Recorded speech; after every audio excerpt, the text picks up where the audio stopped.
الحمد لله وكفى وسلام على عباده الذين اصطفى أما بعد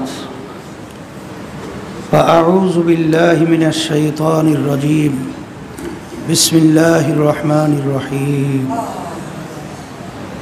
كتب عليكم الصيام كما كتب على الذين من قبلكم لعلكم تتقون صدق الله العلي العظيم درود شريف পড়ি اللهم حبيبنا ومولانا محمد صلى الله عليه وعلى آله وصحبه وسلم اللهم صل على سيدنا وحبيبنا ومولانا محمد صلى الله عليه وعلى آله وأصحابه وبارك وسلم اللهم صل على سيدنا ونبينا وشفيعنا وحبيبنا ومولانا محمد صلى الله عليه وعلى آله وأصحابه وبارك وسلم শুকরিয়া আদায় করতেছি মহান রব্বুল আলামিনের দরবারে। রব্বুল আলামিন পবিত্র রমজান মাস, আবার পবিত্র জুমার দিন, আবার চরমনাইতে তালিম তরবিয়াতের মজলিসের মধ্যে আল্লাহ আমাদেরকে সাদিকিন অনেক আল্লাহর খাস বান্দারাই মজলিসের মধ্যে আছে, যাদের সঙ্গে আল্লাহ রাব্বুল আলামিন আমাদেরকে সম্পর্ক রাখার জন্য আল্লাহ নির্দেশ করছেন।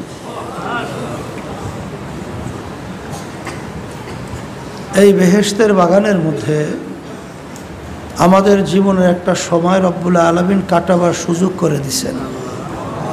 শুকরিয়াতান বলি আলহামদুলিল্লাহ।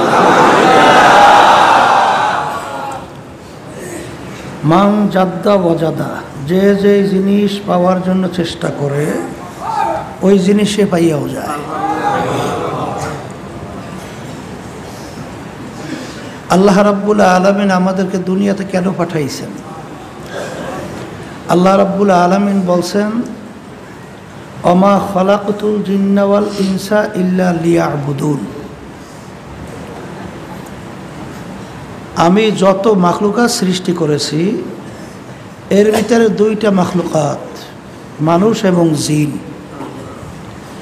এই দুইটা জাতিকে আমার সৃষ্টিকর্তার, আমার সৃষ্টির উদ্দেশ্য হলো আমার ইবাদতের জন্য। আর ইবাদত শব্দের অর্থ আমরা জানার পর আবার বলছি, উর্দুতে বলে গোলামি, বাংলা অর্থ মালিকের হুকুম অনুযায়ী চলা। আল্লাহ রাব্বুল আলামিন আমাদেরকে সৃষ্টি করার মূল উদ্দেশ্য হলো তার হুকুম অনুযায়ী চলার জন্যে। আর সবসময় মনে রাখা লাগবে, আমাদেরকে রব্বুল আলামিন শুধু নামাজ পড়ার জন্যই বানায় নাই, শুধু রোজা রাখার জন্যই বানায় নাই, শুধু হজ করার জন্যই বানায় নাই। রব্বুল আলামিন আমাদেরকে সৃষ্টি করেছেন তার হুকুম অনুযায়ী চলার জন্য। এটা সবসময় খেয়াল রাখা লাগবে। এই ক্ষেত্রে সবসময় বলা হয়, আজকেও আবার নতুনভাবে বলছি, নামাজ পড়া যেরকম নাকি ইবাদত, নামাজ না পড়াও কিন্তু ইবাদত। রোজা রাখা যেরকম নাকি ইবাদত, রোজা না রাখাও কিন্তু ইবাদত। এক কথায় মনে রাখতে হবে, সূর্য উঠতেছে, সূর্য মাথার উপরে ঠিক চলে আসছে, সূর্য ডুবতেছে, এই অবস্থায় যদি কেউ নামাজ পড়ে তার নামাজ তো হবে না, বরঞ্চ আমলনামায় গুনাহ জমা হবে। কারণ ওই নামাজটা মালিকের হুকুম অনুযায়ী না হওয়ার কারণে ইবাদতের ভিতরে গণ্য হয় নাই, ওটা গুনাহের ভিতরে গণ্য হয়ে গেছে। ঠিক রোজা রাখি আমরা এই রমজান মাসে, আল্লাহর হুকুম আয়াত শরীফ তেলাওয়াত করছিলাম। আল্লাহ রাব্বুল আলামিন বলছেন, আমি তোমাদের উপরে রমজান মাসে রোজা ফরজ করছি। শুধু তোমাদের উপরেই করছি তাই না, তোমাদের আগের নবীর উম্মতদের ভিতরে আমি ফরজ করছিলাম। কারণ হলো এর মাধ্যমে তোমাদের ভিতরে আমার ভয় পয়দা হবে, তাকওয়া অর্জন হবে। তাহলে রমজান মাসের রোজা আল্লাহর হুকুম ফরজ, কিন্তু ঈদের দিন যদি কেউ আমরা রোজা রাখি সেখানে সওয়াব হবে না, বরং হারাম গুনাহ আমলনামায় জমা হবে। এক পর্যায়ে সেইটাকে যদি কেউ মনে করে আজকে অবৈধ, তাহলে সে কিন্তু কাফের হয়ে যাবে। কারণ যে নাকি হালালকে হারাম জানবে আর হারামকে হালাল জানবে সে কি কাফের। তাহলে বুঝতে হবে যে রাখছেন রোজা, কিন্তু নেকি তো দূরের কথা, বরং সে ইমানই যায়। কথা ঠিক না? কারণ কি ওই নামাজটা, ওই রোজাটা মালিকের হুকুম অনুযায়ী না হওয়ার কারণে আপনি নামাজ পড়ছেন, রোজা রাখছেন, ইবাদতের ভিতরে গণ্য হয় নাই, বরঞ্চ গুনাহ আমলনামায় জমা হয়েছে। কথা ঠিক না? তা আল্লাহ রাব্বুল আলামিন আমাদেরকে তার ইবাদতের জন্য বানাইছেন। এখন আমাদের কি করণীয়, ইবাদত কোনটা, কোনটা ইবাদত না, এইটা শিখাবার জন্য এই ছবি তুলে কেটে এই বেটা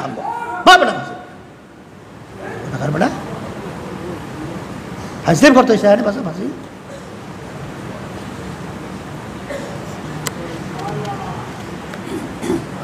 তা আল্লাহ রাব্বুল আলামিন আমাদেরকে দুনিয়াতে পাঠাইছেন তার ইবাদতের জন্যে। রোজা রাখি কেন? তার হুকুম পালন করার জন্য। নামাজ পড়ি কেন? তার হুকুম পালন করার জন্য। হজ কেন করি? তার হুকুম পালন করার জন্য। কথা ঠিক না? তো এখানে বলতেছিলাম যে আল্লাহ রাব্বুল আলামিন আমাদেরকে তার ইবাদতের জন্য পাঠাইছেন। এখানে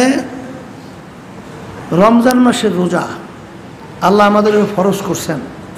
শুধু আমাদের উপরেই না, আগের নবীর উম্মতদের ভিতরেও ফরজ করছিলেন। এই আল্লাহর হুকুম পালন করতেছি। কথা ঠিক না? এখন রোজা এর মাধ্যমে আল্লাহর ভয় আমাদের ভিতরে পয়দা হবে। তা আল্লাহ রাব্বুল আলামিন তার রসুলকে দুনিয়াতে পাঠাইছেন কোনটা ইবাদত, কোনটা ইবাদত না, এইটা বাস্তবে আল্লাহ রসুল সাল্লাল্লাহু আলাইহি ওয়াসাল্লাম শিক্ষা দেওয়ার জন্যে আল্লাহ তার হাবিবকে দুনিয়াতে পাঠাইছে। কারণ আল্লাহ রসুল সাল্লাল্লাহু আলাইহি ওয়াসাল্লাম বলছেন, বুইসতু মুআল্লিমান, আল্লাহ রাব্বুল আলামিন আমাকে দুনিয়াতে পাঠাইছেন ওস্তাদ হিসাবে। কি হিসাবে? এখন আল্লাহর হাবিবকে তো আল্লাহ রাব্বুল আলামিন তা ওস্তাদ হিসাবে পাঠাইছেন, আর তার ছাত্র হইলেন সাহাবায়ে কেরাম। কারা? এই সাহাবায়ে কেরামদের সংখ্যা প্রায় এই 1 থেকে 1.25 লক্ষ বা 1.5 লক্ষের মধ্যে কাছাকাছি। কথা ঠিক না? তা আল্লাহ রসুল সাল্লাল্লাহু আলাইহি ওয়াসাল্লাম সরাসরি সাহাবায়ে কেরামদেরকে শিক্ষা দিয়েছেন যে কোনটা ইবাদত, কোনটা ইবাদত না। কথা ঠিক কিনা? এর জন্য নামাজ কিভাবে পড়তে হবে, রোজা কিভাবে রাখতে হবে, হজ কিভাবে করতে হবে, যাকাত কিভাবে আদায় করতে হবে, এই বিভিন্ন ইবাদত আমল হারাম হালাল তমিজ কইরা পার্থক্য করে কীভাবে চলতে হবে, এটা সরাসরি আল্লাহ রসুল সাল্লাল্লাহু আলাইহি ওয়াসাল্লাম সাহাবায়ে কেরামদেরকে বলেন যে আমি যেভাবে নামাজ পড়ি তোমরা এইভাবে নামাজ পড়ো। আমি যেভাবে নামাজ পড়ি তোমরা এইভাবে নামাজ পড়ো। তাইলে আল্লাহ রসুল সাল্লাল্লাহু আলাইহি ওয়াসাল্লাম সাহাবায়ে কেরামদের সরাসরি শিক্ষা দিয়েছেন। কথা ঠিক কিনা? আল্লাহ রসুল সাল্লাল্লাহু আলাইহি ওয়াসাল্লামকে আল্লাহ দুনিয়াতে পাঠাইছেন ওস্তাদ হিসাবে। তাই পাঠানোর কতগুলো কারণ আছে না? কারণের ভিতরে আল্লাহ রাব্বুল আলামিন বলতেছেন, ইয়াতলু আলাইহিম আয়াতিহি ওয়া ইউযাক্কিহিম ওয়া ইউআল্লিমুহুমুল কিতাবা ওয়াল হিকমা। আমার রসুলকে আমি দুনিয়াতে পাঠাইছি, পাঠানোর কারণের ভিতরে একটা কারণ হলো যে আমার রসুল, আমার হাবিব তার উম্মতদের আত্মশুদ্ধি করাইবেন। কি করাইবেন? আত্মশুদ্ধি। তাইলে আল্লাহ রাব্বুল আলামিন তার রসুলকে দুনিয়াতে যে পাঠাইছেন, পাঠানোর কারণের ভিতরে একটা উল্লেখযোগ্য কারণ কি? আত্মশুদ্ধি করানো। কথা ঠিক কিনা? আর বলতেছিলাম এতদিন অনেক নতুন লোক আজকে জুমার দিন আসছেন, এখানে কি চলতেছে, কি হইতেছে, কি আলোচনা চলছে? আল্লাহর কুতুব ফজল করিম রহমাতুল্লাহি আলাইহি আব্বাজান কি উদ্দেশ্যে এই তালিম তরবিয়তের ব্যবস্থা করে গেছেন, এটা একটু আমাদের অনুভব করা লাগবে না? এবং গুরুত্ব দেওয়া লাগবে না? সে অনুযায়ী চলা লাগবে না? বারবার বলা হইতেছিল যে আপনারা জানেন যে আপনি একটা আংটি তৈরি করছেন লোহা দিয়া, যেই মূল্য হবে রূপা দিয়ে তৈরি করলে তার মূল্য অনেক বেশি হবে। একই আংটি স্বর্ণ দিয়ে তৈরি করলে তার মূল্য আরও বেশি হবে, হিরে দিয়ে তৈরি করলে তার মূল্য আরও বেশি হবে। আংটি কিন্তু একই মাপ, একই ধরনের, কিন্তু মূল্য বেশি হওয়ার কারণ কি? যেই ধাতু দিয়া, যেই বস্তু দিয়া তৈরি করছেন, ওই ধাতুর মূল্য বেশি হওয়ার কারণে আংটির দামও বা বস্তুর দামও বাড়ছে। তাহলে ধাতু যত মূল্যবান হবে তার দামও তত। কিন্তু আমরা যদি দুনিয়ার দিক থেকে হিসাব করি বা শুনি, আল্লাহ রাব্বুল আলামিন ফেরেশতা সৃষ্টি করছেন নূর দিয়া। ভালো করে বোঝেন, আল্লাহ ফেরেশতা সৃষ্টি করছেন কি মাধ্যমে? নূর দিয়া। আল্লাহ রাব্বুল আলামিন জিন জাতি সৃষ্টি করছেন আগুন দিয়া, মানুষ জাতি সৃষ্টি করছেন মাটি দিয়া। এখানে স্বাভাবিকভাবেই আমরা আলোচনা করলে কি বুঝবো? নূরের মূল্য বেশি, নূর ধাতুর মূল্য কি বেশি। তাইলে যেহেতু মূল্যবান ধাতু নূর দিয়ে তৈরি যেই জিনিস হয়েছে তার মূল্য বেশি, তাহলে নিয়ম অনুযায়ী ফেরেশতাদের সম্মান বেশি হওয়ার কথা। কথা ঠিক কিনা? এরপরে দ্বিতীয় পর্যায়ে আগুন, নূরের পরে আগুনের মূল্য। তাহলে আগুন দিয়ে তৈরি করা হয়েছে জিন জাতি, তাহলে দ্বিতীয় পর্যায়ে সম্মান হওয়ার কথা কাদের? জিন। আর মাটির মূল্য তারপরেই। তাহলে মানুষ আল্লাহ সৃষ্টি করছেন কি দিয়া? মাটি। তাই নিয়ম অনুযায়ী কি বলে? বেশি সম্মান হবে ফেরেশতা, মধ্যম ধরনের সম্মান হবে জিন, আর নিচু তৃতীয় শ্রেণীর সম্মান হবে মানুষ। কিন্তু আল্লাহ রাব্বুল আলামিন তো ঘোষণা করছেন ওয়ালাকাদ কাররামনা বানি আদম, মানুষ সমস্ত সৃষ্টির সেরা, মানুষ শ্রেষ্ঠ সম্মানিত। কথা ঠিক কিনা? এ ঘোষণা করছেন আল্লাহ, কিন্তু দুনিয়ার বাহ্যিক দৃষ্টিতে এই ঘোষণা কিন্তু মেলে না। মেলে কারণ পদার্থ তো মূল্য কম, দাম বেশি হয় কেমনে? সব সময় মনে রাখা লাগবে, এইটা যদি আল্লাহর রহমতে একবার দিলের ভিতরে বসে যায় তা আল্লাহর রহমতে আমরা কামিয়াব। কথা ঠিক না? তাই যেই কথা বলতে চাইছিলাম যে আল্লাহ রাব্বুল আলামিন, ওই যে বারবার উদাহরণ দেওয়া হয় যে একটা মোবাইল ছোট্ট, ওর দাম লক্ষ লক্ষ টাকা, আর একটা মাদার গাছের আলমিরা, ওর দাম কিন্তু 1000-1200 টাকা। কারণ ওই মোবাইলের ভিতরে এমন একটা শক্তি আছে, এমন কতগুলো মূল্যবান পার্টস আছে, যেই শক্তির মাধ্যমে তাম দুনিয়ার থেকে সমস্ত কথা মুহূর্তের ভিতরে ক্যাচ করে নিয়ে আসে। যে কোনো দেশে বসে কথা বললে এ দেশে বসে কথাও বলা যায়, দেখাও যায়, শোনাও যায়। এই যে একটা ক্ষমতার কারণে মোবাইলের মূল্য বেশি। কথা ঠিক কিনা? আর ওই মাদার গাছের আলমিরা অনেক বড় প্রকৃতির হওয়ার কারণেও ওর ভিতরে ওই শক্তি না থাকায় ওর কিন্তু মূল্য নাই। কিন্তু ওই পার্স যদি মোবাইলের ফুরিয়ে যায়, আর মেকার যদি বলে যে পার্স একেবারে ফুরিয়ে গেছে, ও কোনো কাজে লাগবে না। এখন আপনি বলেন তো, এখন মোবাইলের মূল্য বেশি না ওই মাদার গাছের আলমিরার মূল্য বেশি? দেখেন আপনিই বলতেছেন, কারণ মোবাইলের পার্স পুড়িয়ে যাওয়ার কারণে ওর যে শক্তিটা ছিল, ওর যে গুণ ছিল, সেই গুণটা এখন নাই, যার কারণে ওকে ফেলাইয়া দেওয়া ছাড়া আর কোনো বিকল্প নাই। আর ওই যে মাদার গাছের আলমিরা, ও যদি পয়সাও যায়, তারপরও চইলে বইলে লাকড়ি তৈরি করিয়া আগুন জ্বালাইয়ে ভাত তরকারি ফাঁক করে খাওয়া যায়।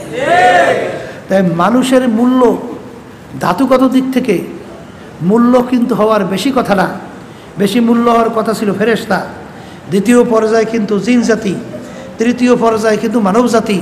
কিন্তু আল্লাহ রাব্বুল আলামিন ঘোষণা করছেন মানুষ সমস্ত মাখলুকাতের ভিতরে শ্রেষ্ঠ, সমস্ত মাখলুকাতের ভিতরে সম্মানিত। এর কারণ কি? আপনি সৈয়দ বংশে জন্মগ্রহণ করছেন এই জন্যে? আপনি কুরাইশ বংশে জন্মগ্রহণ করছেন এই জন্যে? হ্যাঁ, চৌধুরী বংশ, তালুকদার বংশ, জমিদার বংশ বা বড় বড় বংশ, বড় শিক্ষিত, এই বিভিন্ন পণ্ডিত, টাকা পয়সা বেশি, ক্ষমতা, চেয়ারম্যান, মেম্বার, এমপি, মিনিস্টার, তাইলে আপনার সৌন্দর্য না। আল্লাহ রাব্বুল আলামিন মানুষের ভিতরে এমন মহামূল্যবান একটা পার্স দান করছে, যেই পার্সের কারণেই মানুষের সম্মান, ওই পার্সের কারণেই মানুষের অপমান বা মানুষ নিকৃষ্ট। কথা ঠিক কি না? একের সংক্ষেপে বুঝবেন। ওমর ফারুক রাদিয়াল্লাহু তাআলা আনহু প্রথম অবস্থায় কাফেরদের অন্তর্ভুক্ত ছিল না? এই কাফেরদের মিটিং হইতেছিল যে আল্লাহ রাসূল সাল্লাল্লাহু আলাইহি ওয়াসাল্লামের মাথা মুবারক, নাউজুবিল্লাহ, কে কাইটা নিয়ে আসতে পারবে 100 লাল উট, তাকে পুরস্কার হিসেবে ঘোষণা। মজলিসে কেউ সাহস পায় না। ওমর ফারুক রাদিয়াল্লাহু তাআলা খাপ থেকে তরবারি বের করে দাঁড়িয়ে গেছিল, আমি পারবো, নাউজুবিল্লাহ। কাফেররা দেখলো এমন ব্যক্তি তার হইছে, পারবেও। আসে না এক এক ব্যক্তির উপর এক একটা আস্থা আছে না? এই এমন ব্যক্তি তার হইছে, পারবে। কাফেররা অপেক্ষা করতেছে আল্লাহ রাসূল সাল্লাল্লাহু আলাইহি ওয়াসাল্লাম তার মাথা মোবারক কাইটে নিয়ে আসবে। নাউজুবিল্লাহ। পথের মধ্যে কি ঘটনা হয়েছে আমরা অনেকেই জানি। অল্প সময়ের ব্যবধানে ওই যে পার্স, গোশতের টুকরা নামক ফলক আল্লাহ পুরোপুরি ভালো করে দিচ্ছে। পার্সে শক্তি এসে গেছে। এক শক্তি আসার কারণে সে যাইয়া বলল যে আল্লাহ রাসূল সাল্লাল্লাহু আলাইহি ওয়াসাল্লাম সহ সর্বপ্রথম ইসলামের পক্ষে এই নারায়ে তাকবীর স্লোগান দিয়ে রাস্তায় নামছিল। কথা কয় না কি? এখন দেখেন তো, একটু আগে যে ছিল জাহান্নামের কীট, পোকা, জাহান্নামী, আর সেও এখন হইয়া গেল সর্বশ্রেষ্ঠ মানুষের ভিতরে একজন সম্মানিত। কথা ঠিক না? ঠিক। বারবার বলা হয়, আবার বলছি, একটু আগে ওমর ফারুক রাদিয়াল্লাহু তাআলা চক্ষু দুইটা ছিল, একটু পরে ব্যবধানে যখন তাওবা ইস্তেগফারের মাধ্যমে, কালিমা পড়ার মাধ্যমে তিনি যখন ইসলামের পক্ষে স্লোগান দিয়ে নামছিল, তখন তার চক্ষু দুইটা আছে না চারটি হয়েছে? ভালো করে বোঝেন, চক্ষু কয়টা আছে? হাতে কোনো পার্থক্য আছে? হাত আগে দুইটা ছিল, এখন কি 3-4টে হয়েছে? পায়ের ভিতরে কোনো পার্থক্য আছে? তাহলে বোঝা গেল একটু আগেও তার চক্ষু ছিল দুইটা, এখনও আছে দুইটা। একটু আগে হাতও ছিল দুইটা, এখনও আছে দুইটা। অঙ্গ প্রত্যঙ্গ আগে যা ছিল তাই এখন আছে, কিন্তু কোনো পার্থক্য হয় নাই। কোন জায়গায় পার্থক্যের কারণে এখন সে সর্বশ্রেষ্ঠ হয়ে গেল? এইটা বুঝলেই তো আলহামদুলিল্লাহ কামিয়া। কথা ঠিক না? ঠিক। সেই গোশতের টুকরার নাম হলো, পার্সের নাম হলো কলব। কথা ঠিক কিনা? ওই পার্স নামক কলব যখন ভালো হয়, তখন ওই মানুষটা ফেরেশতার চেয়েও সম্মানিত। শোনেন না আল্লাহর বান্দারা, ওই যে বলে না যে 2 কাঁধের ফেরেশতা পর্যন্ত আল্লাহর সঙ্গে যখন বান্দাবান্দির গোপনে সম্পর্ক তৈরি হয়, খবর রাখতে পারে না। এই শতকার বসেন, কি খবর রাখতে পারে না?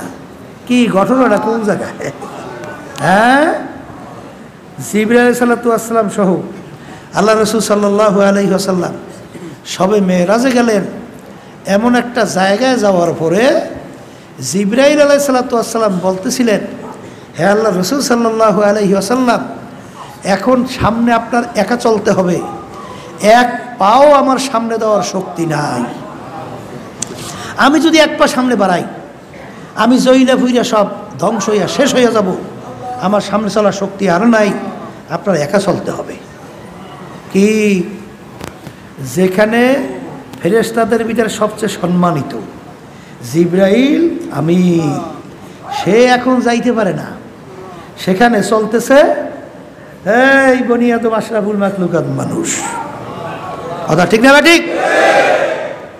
এই আল্লাহর বান্দারা শোনেন না, ওই যে এই যে আল্লাহ রাব্বুল আলামিন মানুষকে কি শক্তি দান করছে, আলী রাদিয়াল্লাহু তাআলার কথা শোনেন না, তাহাজ্জুদের নামাজ পড়তেছেন, আল্লাহর হাবিব সাল্লাল্লাহু আলাইহি ওয়াসাল্লাম মসজিদে গেলেন, দেখেন আলী নামাজ পড়ে, আল্লাহ রাসূল সাল্লাল্লাহু আলাইহি ওয়াসাল্লাম পিছন নিয়াত বাইন্ধে দাঁড়িয়ে গেছে, সময়ের পরে সময় যায়, খবর নাই, রুকু নাই, সেজদাও নাই, সবের সাথে ঘইভাবে সালাম ফিরে পিছনের দিকে তাকাইয়ে দেখে সরদারে দৌজাহার মুহাম্মদ রাসূলুল্লাহ সাল্লাল্লাহু আলাইহি ওয়াসাল্লাম পিছনে বসা, দেখে শরীরের ভিতরে কম্পন শুরু হয়ে গেছে। আল্লাহ নবী ওদিকে আবার রাগ দিয়ে বলতেছেন, আলী এরকম নামাজ তোমার শিক্ষা দিল কেনা? হ্যাঁ, নামাজের ভিতরে আসো তো কোনো খবর নাই, এই কোনো রুকু নাই, সেজদা নাই, ঘটনা নাকি? সে তো ভয় তো আসতি। ওদিকে আবার আল্লাহর হাবিব হতেছে রাগ, ওদিকে জিবরাইল আলাইহিস সালাতু ওয়াস সালাম এসে উপস্থিত। হে আল্লাহ রাসূল সাল্লাল্লাহু আলাইহি ওয়াসাল্লাম, এই ছেলেটাকে আল্লাহ রাব্বুল আলামিন রাগ করতে নিষেধ করছে, আলীর কোনো দোষ নাই, নামাজের মধ্যে আল্লাহ রাব্বুল আলামিন আলীকে নিজে ধরিয়ে রাখছে। কথা কার? এই আলী রাদিয়াল্লাহু,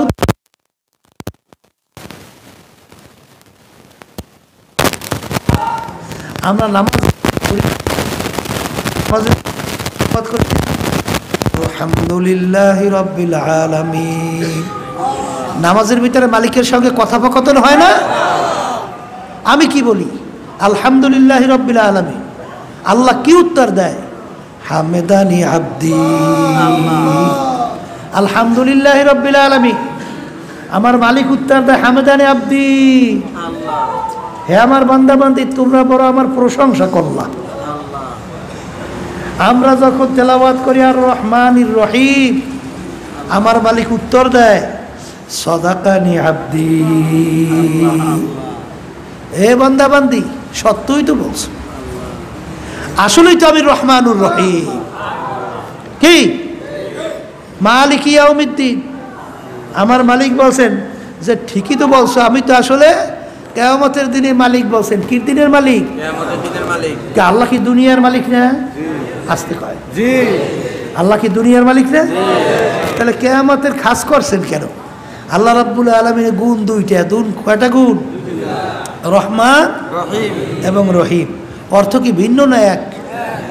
রহমানের অর্থ যা, রহিমের অর্থ তা, কিন্তু দুইটা আনলেন কেন? একটা হইল আম, রহমান হইল আম, আর রহিম হইল খাস। রহমান আম কি? আল্লাহ রাব্বুল আলামিন দুনিয়ার মধ্যে কাফেরদের ব্যাপারেও রহমান, মুনাফিকদের ব্যাপারেও রহমান, নাফরমানদের ব্যাপারেও রহমান। কথা কয় না? হ্যাঁ, মুমিন বান্দা বান্দীদের ব্যাপারেও রহমান। কথা ঠিক কিনা? কারণ জমিনের ভিতরে কাফের যখন ফসল লাগায়, হ্যাঁ জমিনে ফসল ফুরিয়ে যায় না? হ্যাঁ না। তাহলে আল্লাহর দয়া ছাড়া কি জমিনে ফসল হয়? তাহলে আল্লাহর রহমান কাফেরদের ব্যাপারেও। এই কাফেরদের বাড়ির দরজা যখন ডিপ টিউবওয়েল গাড়ি, সেখানে পানি তিতা চুপকা জাল ওঠে না? একই রকমের ওঠে। তাই মুমিন বান্দা বান্দির সামনে বাড়ির এই পানির ডিপ টিউবওয়েলের পানি যে স্বাদ, কাফেরদের বাড়ির সামনেও একই স্বাদ। বৃষ্টি যখন পড়ে তখন মুমিন বান্দা বাড়ির সামনে যে বৃষ্টির মজা পানি, আর কাফের বাড়ির সামনে কি চুপকা না? একই। তাহলে বোঝা গেল আল্লাহ রাব্বুল আলামিন দুনিয়ার ভিতরে সবার জন্য রহমান। কথা ঠিক কিনা? কিন্তু কিয়ামতের ময়দান লিমানিল মুলকুল ইয়াউম লিল্লাহিল ওয়াহিদিল কাহ্হার। আল্লাহ রাব্বুল আলামিন সেদিন ঘোষণা করবেন, আজকের দিনে আর কেউ ফাইজলামি নাই, আজকের দিনে আর কেউ বাদশাহী চলবে না। দুনিয়ার ভিতরে ফেরাউন আমার সঙ্গে চ্যালেঞ্জ করে কথা দেবী করছো, এ নমরুদে সাদ্দার, এ বদমাইশের দলে নাফরমানের দলে না, দুনিয়ার স্বাধীনতা পাইয়া যা মনে করে তা করছো, ধরাকে সরাকের মনে করো নাই। দুনিয়া আমার সঙ্গে চ্যালেঞ্জ করিয়া বেহেশত পর্যন্ত তৈরি করছো, তোর বেহেশত আমার সঙ্গে টিটকেরি মেরে আমার বেহেশতে আসবি না। দুনিয়ার ভিতরে নমরুদ, তুই আমার খলিল ইব্রাহিমকে আগুনে ফেলাইছো, যা মনে করে তা করছো, আমি সব চাইয়ে দেখছি। কিন্তু দুনিয়ায় আমি যেহেতু রহমান ঘোষণা করছিলাম, এই জন্য তোকে দুনিয়া কিছু বলি নাই। কিন্তু আজকে দিনের বাদশাহ আমি মাওলা, আজকে পারলে আমার এই বাদশাহীর আওতার ভিতরে এই পাল্লা ভাইগে যা, আজকে বেলা কেউ বাদশাহী দেখা। তখন আল্লাহ রাব্বুল আলামিন সিফাত ধারণ করবেন রহিম। তখন কি রহিম সিফাত হলো। তখন একমাত্র আল্লাহ রাব্বুল আলামিন তার দয়া মায়া তার একমাত্র খাস বান্দা বান্দীদের জন্য হবে। আর কাফেরদের ব্যাপারে, আর ফাসিকদের ব্যাপারে, আর মুনাফিকদের ব্যাপারে, আর এই অন্য অন্য আল্লাহর শিরককারীদের মধ্যে আল্লাহ রাব্বুল আলামিন আর দয়ালু থাকবে না। সেদিন খাস রহিম, কথা ঠিক কিনা? যেই কথা বলতে চাইছিলাম, যেই মূল্যবান ধাতু দিয়ে যেই বস্তু তৈরি হয় তার মূল্য কি হয়? বেশি হয়। কিন্তু নিয়ম অনুযায়ী মানুষকে আল্লাহ সৃষ্টি করছেন মাটি দিয়া, কিন্তু সম্মান তো বেশি।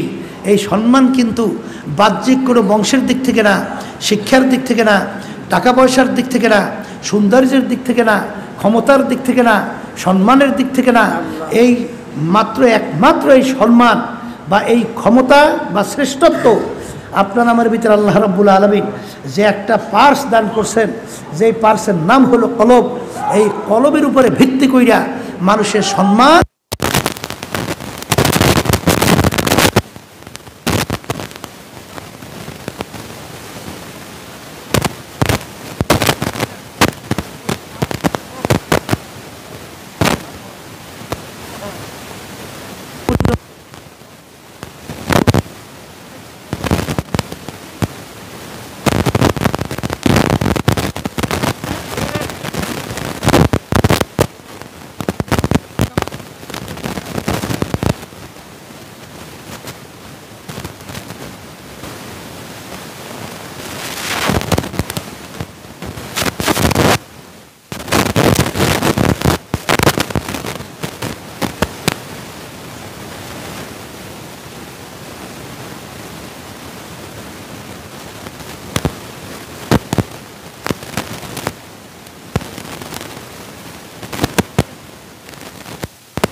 তাইলে বোঝা গেল এই বড় ধনী ঠিকই, সম্পদের মালিক ঠিকই, কিন্তু কলবটা কিন্তু দুনিয়ার মোহ সম্মান এর থেকে মুক্ত। কথা ঠিক কিনা? ওই যে বড় হিসেব হুজুরের দরবারে গেছিল না, এক আলেমী যাইয়ে দেখে হুজুরের শান শওকত দালান কোটার অভাব নাই, মন্তব্য করতেছে, এত বড় শান শওকাতওয়ালা মানুষ, এত দালান কোড়ার মালিক, এত সম্পদের মালিক, এ আল্লাহওয়ালা হয় কেমন? এই ক্ষেত্রে মনে রাখবেন, একজন কিন্তু খয়রাতি হইয়াও দুনিয়াদার হইতে পারে, কথা কয় না? আবার একজন বাদশাহী চেয়ারে বৈশাও সে আল্লাহওয়ালা হইতে পারে, কথা ঠিক কিনা? কারণ আল্লাহর ওলি কিন্তু এটা কিন্তু ভিত্তি কিন্তু ওই কলমের উপরে ভিত্তি কইরা। শোনেন নাই বারবার বলা হয়, ওই যে আল্লাহ রাসূল সাল্লাল্লাহু আলাইহি ওয়াসাল্লাম সাহাবায়ে কেরাম উপস্থিত বলতেছিলেন যে এক আল্লাহর বান্দা মসজিদের ভিতরে ঢুকতেছেন, তোমরা বেহেশতি লোক দেখতে চাইলে আল্লাহর হাবিব বলেন দেখো। সাহাবায়ে কেরাম তাকাই দেখলেন ব্যক্তি ঢুকছে জুতা বগলের মধ্যে, ওদিকে আবার উজু করিয়ে আসছে, পানি বাইয়ে বাইয়ে ভরে। পরদিন আল্লাহ রাসূল সাল্লাল্লাহু আলাইহি ওয়াসাল্লাম বলেন, তোমরা যদি বেহেশতের লোক দেখতে চাও দেখো। দেখে দরজা দিয়ে ওই একই ব্যক্তি ঢুকতেছে। আবার তৃতীয় দিন বলতেছেন বেহেশতের লোক দেখতে চাইলে দেখো। তৃতীয় দিন দেখো একই ব্যক্তি ঢুকতেছে। এখন তো জানেন যে তার আমল ছিল কি, তেমন কোনো সারা রাত জায়গা তাহাজ্জুদ পড়া ওইভাবে অভ্যাস ছিল না, সারাদিন রোজা রাইখা সারাদিন ইবাদতে লিপ্ত ছিল তাও না, মানে ব্যতিক্রম ধর্মী 24 ঘন্টা তাসবিহ নিয়ে মাওলার জিকিরের ভিতরে বা বিভিন্ন কায়দায় লিপ্ত থাকা তাও না। তাহলে ব্যাপার কি? সে বলতেছিল যে আসলে আমার এর চেয়ে তেমন কোনো বেশি একটা আমল একটা নাই, কিন্তু আমার কলবটা, আমার ভিতরের যে ওই কি কয় ওটা রে জাইকন পার্স, আমার ওই পার্সটা ভালো, আমার কলবটা পরিষ্কার স্বচ্ছ। এই শুনতেছিলাম যে এখানে আইছে বুড়াও বলে বয়স হয়ে গেছে, কোন যায় বলে বাড়ি, এই বয়স হয়ে গেছে, এখানে আইছে অনেকদিন মধ্যে আসা যাওয়া করে, কিন্তু এখানে বই চুরি করে। ও ঠিক বাহ্যিকভাবে ওর লেভাবে দুরুস্ত করছে, কিন্তু ভিতরটা পরিষ্কার হয় নাই। হয়েছে না? ওর ভিতরটা পরিষ্কার হয় নাই। অনেক সর্বনায় মুজাই শোনা যায়, ওদিকে তার আমল আখলাক বলতে কি, তার চরিত্র লেনদেন খারাপ, আচার ব্যবহার খারাপ, এরপর বিভিন্ন ধরনের হারাম হালালের তমিজ নাই। ওদিকে সর্বনাইতে আসে, ওরে সর্বনাশ অজদহাল এমনভাবে দেখায় মনে হয় যেন একেবারে বড় দরবেশ হয়ে গেছে। ওদিকে সম্পূর্ণ ধোঁকাবাজি, সম্পূর্ণ ধোঁকাবাজি। হ্যাঁ, এই তোমার আল্লাহর দরবারে মান বাড়ে কমে কিসের উপরে? এই শিক্ষার মারো, একটু লাভালাভি করো, একটু মানুষকে দেখাও, আল্লাহ মাফ করুক। তবে একটা কথা আছে, শোনেন, যারা নাকি একটু সাধারণ মানুষ হয় তারা আল্লাহকে পাওয়া বড় সহজ, কথা বলছেন। কিন্তু আবার কিন্তু শয়তান কিন্তু যে যেরকম সেই সুরাতে তার কাছে আসে না, আসে আলেমের কাছে আসে, আলেমের সুরাতে ওই পদ্ধতিতে। এই পীরের কাছে আসে ওই পীর হইয়া ওই পদ্ধতিতে। যারা নাকি একটু সাধারণ মানুষ, বিশেষ করে একটু এলেম বা আলেম না, তাদের কাছে আসে তো ওইভাবেই। ওদেরকে কিভাবে ধ্বংস করতে হইবে এটা তো ইবলিস ভালো করিয়া বোঝে, বোঝে না? বুঝে। এই জন্য ওদেরকে যদি একটু বুজুর্গিরি দেখাই দিতে পারি, একটু সিনেমা একটু লাড়ালাড়ি করবে, একটু জোরে লাভ দেবে, একটু জোরে চিৎকার মারবে, এই মজা যদি একটু ঢুকাই দিতে পারি। এই সবসময় কি হালাত এক ধরনের থাকে? হ্যাঁ, অনেকে দেখা যায় যে হুদে হুদিও দেশে একটা চিৎকার, নামাজের মধ্যে দেশে। আল্লাহ মাফ করুক, যদি নামাজের ভিতরে খোদা না খাস্তা তুমি সহ্য করতে পারো, এরপরেও যদি তুমি কোনো আওয়াজ করছো, এই যেটাকে বলা হয় আমলে কাসির, যেই কাজের মাধ্যমে নামাজ নষ্ট হয়, এরকম যদি কোনো আচরণ তোমার থেকে প্রকাশিত হয়, তাহলে তোমার নামাজই তো শেষ। আর এক ওয়াক্ত নামাজ তোমার যদি নষ্ট হয়, শেষ করো ইচ্ছে কইরা, তার কোনো জাহান্নামের কোনো শেষ নাই। কিন্তু এক ওয়াক্তের নামাজ অন্য ওয়াক্তে ইচ্ছে করে যদি কাজা কইরা পড়ে, এই অপরাধের জন্য 2,88 লক্ষ বছর জাহান্নামের আগুনে জ্বলতে হবে। কোরআন হাদিস বিশ্বাস করো না? তাই করলে তাহলে খোদা নাকাস্তায় নামাজের ভিতরে বিভিন্ন ধরনের যে আচরণ খোদা নাকাস্তা করো, এই জন্য আল্লাহ ওলিদের ইতিহাস পড়লে দেখবেন যদি ব্যতিক্রম ধর্মীয় কোনো আচরণ নামাজের ভিতরে হইয়াও যাইত, তখন তারা নামাজটাকে আবার দ্বিতীয়বার পড়িয়ে নিত। যে আল্লাহ, আমি সহ্য করে থাকতে যদি পারতাম,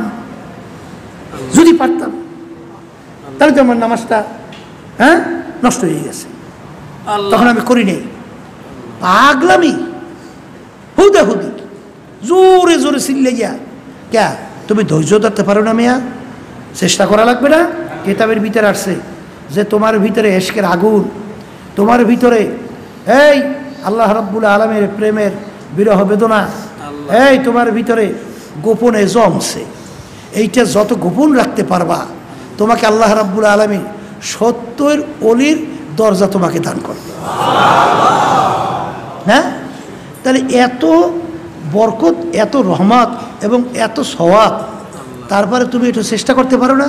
হ্যাঁ, তারপরেও কিছু আল্লাহর বান্দা এরকম আছে, এই পর্দালে মা বোনরা শোনা যায়, অনেক মহিলারা অনেকের বয়ানই শুনতে দেয় না, দেহ বলে খালি জজবা উড়ায়, বলছেন এসকো উড়ায় বলে। আল্লাহ মাফ করিয়ে দেন, ওরে খবিসের দল। তাদের আচার আচরণ আমরা জানি, শুনছি অনেক। বিভিন্ন কায়দায় মহিলাদের কাছে আবার পয়সা চায়, বিভিন্ন কায়দায় দরবেশগিরি দেখাইয়া আবার এই মহিলাদের ভিতরে পয়সা চায় বিভিন্ন কায়দায় আবার। তাহলে ও দরবেশগিরি দেখাইলো কা? ওরা দরবেশ মনে করবে পয়সা চাইলে একটু ভালো পাইবে। আল্লাহ দেখা দৃষ্টিতে বুঝে, আল্লাহ ভালো জানে, দিলে খবর তো আমরা জানি না। তার আচার আচরণগুলো, এই যদি তোমার ভিতরে আল্লাহর ইশক মোহাব্বত জয়মা আছে, এইটা যদি জমাইয়ে রাখতে পারো, গোপন রাখতে পারো, আল্লাহ রাব্বুল আলামিন 70 অলির মর্যাদা তোমাকে দান করো। সুবহানাল্লাহ। তাইলে সেইটা তুমি চাও না? হ্যাঁ, তাইলে তুমি চেষ্টা করবা না? আর আল্লাহ রাব্বুল আলামিন তো ওয়াদা করছেন, হ্যাঁ, ইন্নাল্লাহ মা'আস সাবিরিন, ইন্নাল্লাহ মা'আস সাবিরিন, ইন্নাল্লাহ মা'আস সাবিরিন। আল্লাহ রাব্বুল আলামিন ধৈর্যশীলদের সাথে থাকে। তাহলে তুমি ধৈর্য ধরবা না? চেষ্টা করবেন না? চেষ্টা করেন, ধৈর্য ধরেন। ও কালকে বলতেছে বর্তমানে এক শ্রেণীর অল্প বয়সের পোলাপান আছে, এগুলো বলে নামাজের ভিতরে খালি ছিললে সর্বনাশ, সবাই শেষ কোদের ভিতরে ঢুকছে। একটু একটু পোলাপান, এই অনেক সময় দেখা যায় ওদের চাল চলন, আচার আচরণ বিভিন্ন কায়দায় ব্যাহত। আমাদের কাছে খবর আছে, তো আসে তো খবর, নামাজের মধ্যে চিল্লেই লাভাই একটা গায়ে আরেকটা পড়ে। এখানে তামসা করতে আসছো নাকি? তামসা করতে আসছো? হ্যাঁ, তারপর তো জানি না, যদি কারোর ভিতরে মোহাব্বত জয়মা থাকে আর সে যদি এটাকে সুবাই রাখতে পারে, আল্লাহ রাব্বুল আলামিন তাকে অনেক মর্যাদা দান করবেন।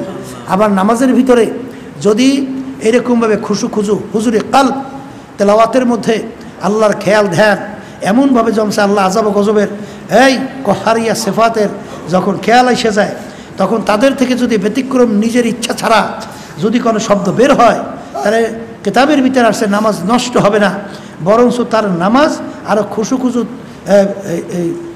কি জানি খুশু সহকারে তোমার নামাজ কবুল হয়েছে, এইটা আরও বোঝা যাইবে। এখন এটা হইল তোমার নিজের ব্যাপার, দরবেশগিরি দেখাইতে যাইও না। এই জন্য আল্লাহ ওলিরা সবসময় দোয়া করতেন, বুজুর্গি কি নেহি হামকো জরুরত, গোলাম আপনা বানালে খোদায়া। আল্লাহ, আপনি আমাকে আপনার বন্দা হিসেবে কবুল করে নেন। বুজুর্গি দরবেশি আমার দরকার নাই, বুজুর্গি দরবেশি দরকার নাই, আপনার গোলাম হিসেবে কবুল করেন। এইটা সবসময় আল্লাহর কাছে দোয়া করেন। এক সাইড আমার মা বোনদের কথা শুনছি, অনেকে বয়ানই শুনতে দেয় না, এমনভাবে চিল্লা ফাল্লা করে, অন্য মহিলাদেরকে বয়ানই শুনতে দেয় না। খবরদার, যদি আপনার এই আচরণের মাধ্যমে আর এক আল্লাহর বান্দি, আর একজন আল্লাহর বান্দা বয়ান শোনাকে মাহরুম হয়, তুমি তো ধ্বংস হয়ে গেলা, তুমি তো ক্ষতিগ্রস্ত হয়ে গেলা। তুমি আখেরাত বিশ্বাস করো না?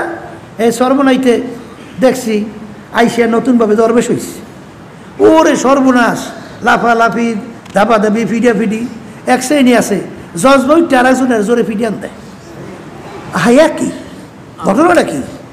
তুমি একজনকে থাপ্পড় দেছো, সে যদি ব্যথা পায় আর সে যদি মাপ না করে, তোমার দরবেশই শেষ না? এটা হক্কুল ইবাদ না? এটা হক্কুল ইবাদ না? জানো না? আল্লাহ রাসূল সাল্লাল্লাহু আলাইহি ওয়াসাল্লাম এক সাহাবীর উপরে এর প্রহার করছেন, আঘাত করছেন। আল্লাহ রাসূল সাল্লাল্লাহু আলাইহি ওয়াসাল্লাম বলেন যে আমি তো তোমার উপরে আঘাত করে বসছি, তুমি এর প্রতিশোধ নাও, তুমি এর প্রতিশোধ নাও।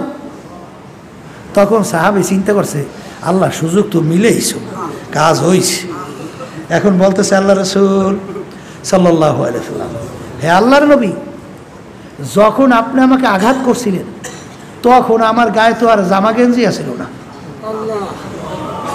এখন আপনার গায়ে তো জামা গেঞ্জি আছে, এখন আপনার জামা গেঞ্জি না খুললে তো আমি প্রতিশোধ নিতে পারতেছি। আল্লাহু আকবার। এখন কি করবে আল্লাহ রাসূল সাল্লাল্লাহু আলাইহি ওয়াসাল্লাম? এখন আল্লাহ নবী যখন জামা মোবারক যখন উঠাইলেন, তখন ওই আল্লাহর বান্দা সাহাবী টপ করিয়া যাইয়াই খতমে নবুয়তের মোহরের উপরে চুমা মারছে।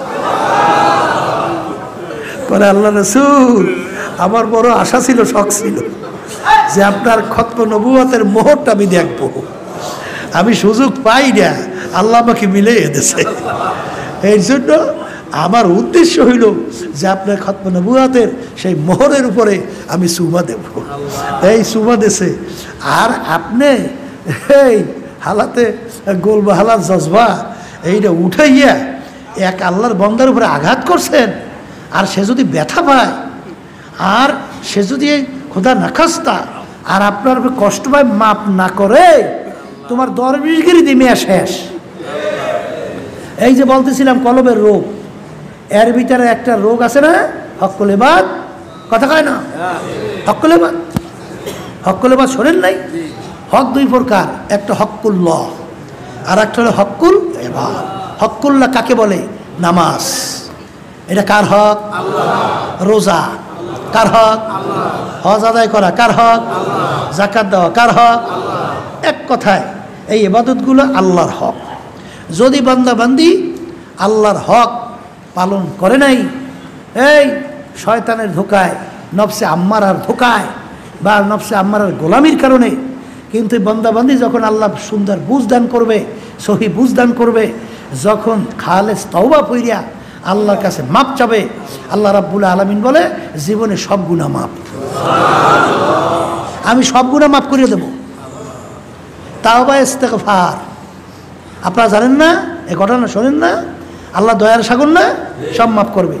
কিন্তু আল্লাহ রাসূল সাল্লাল্লাহু আলাইহি ওয়াসাল্লাম বলেন হক্কুল ইবাদ, আল্লাহ রাব্বুল আলামিন মাফ করবেন না।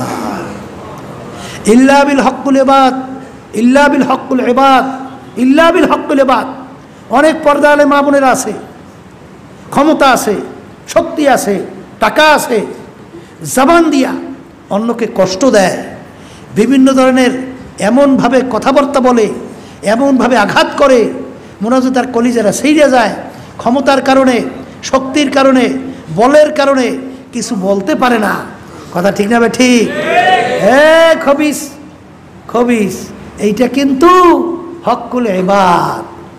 আল্লাহ বড় লোক বানাইছে, ধনী বানাইছে, বড় লোকের ঘরে আসছো, আর ক্ষমতা পাইয়া যার সঙ্গে যেমনকে তা ব্যবহার করো। এই খবিস, তোরে তো আল্লাহ গরিবও বানাইতে পারতো, তোরে তো আল্লাহ ভিখারিও বানাইতে পারতো, তোরে তো নিচু করে পাঠাইতে পারতো, এই দুর্বল লোকের স্ত্রীও তো বানাইতে পারতো। হ্যাঁ, ক্ষমতা পাইছো, টাকা পয়সা পাইছো, শক্তি পাইছো, যারে মনে করে তাই ইচ্ছা তাই বলো, এটা হক্কুল ইবাদ।